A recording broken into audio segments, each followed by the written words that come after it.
देखिए, मैं ऐसा समझता हूँ कि बिहार देश के सबसे गौरवशाली अतीत वाले राज्यों में एक है।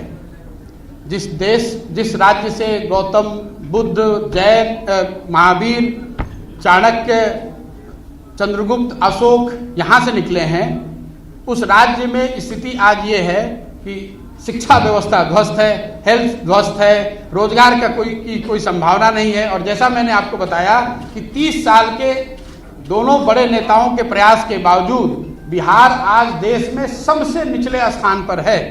ये मेरा नहीं आकलन है, ये भारत सरकार के डेटा है। भारत सरकार ने ये बताया है और जिनकी सरकार आज बिहार में है उनकी ही सरकार देश में है। ऐसा भी आप नहीं कह सकते हैं कि ये विपक्ष की सरकार दिल्ली में है इसलिए वो गलत डेटा दे रहे हैं।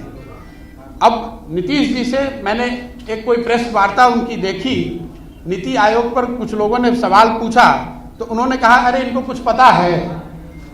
संभव है कि किसी को कुछ नहीं पता है, लेकिन बिहार के लोगों को ये जरूर पता है कि आपके यहाँ मुख्यमंत्री रहते हुए बिहार की शिक्षा व्यवस्था पूरी तरह से ध्वस्त है, हेल्थ की व्यवस्था पूरी तरह से ध्वस्त है।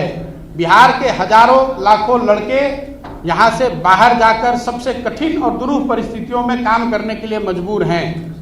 जहाँ तक मेरे उनके संबंध, पर्सनल संबंध की बात है, तो मैंने पिछले प्रेस कॉन्फ्रेंस में भी कहा है और अभी मैं रिपीट किए देता हूँ।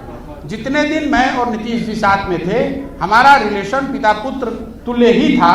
उन्होंने मुझे पुत्र की तरह ही रखा और मैं पिता की तरह ही उनका आदर करता था। लेकिन इसका मतलब ये नहीं है कि मेरी अलग जर्नी नहीं हो सकती है।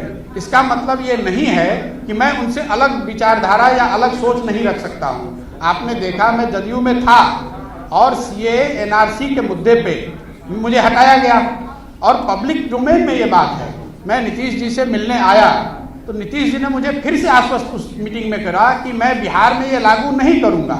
मेरा उनको प्रश्न इतना ही था कि अगर आपको बिहार में लागू करना नहीं है तो आपने पार्लियामेंट में वोट क्यों किया, और अगर ये किया तो फिर मेरे जैसे व्यक्ति का इसमें रहना बहुत मुश्किल है। बाद में उन्होंने अपने विवेक के अनुसार उचित समझा, मुझे निकाल दिया। वो ठीक है, वो उनकी पार्टी है, उन्होंने मुझे निकाल दिया, कोई दिक्कत नहीं।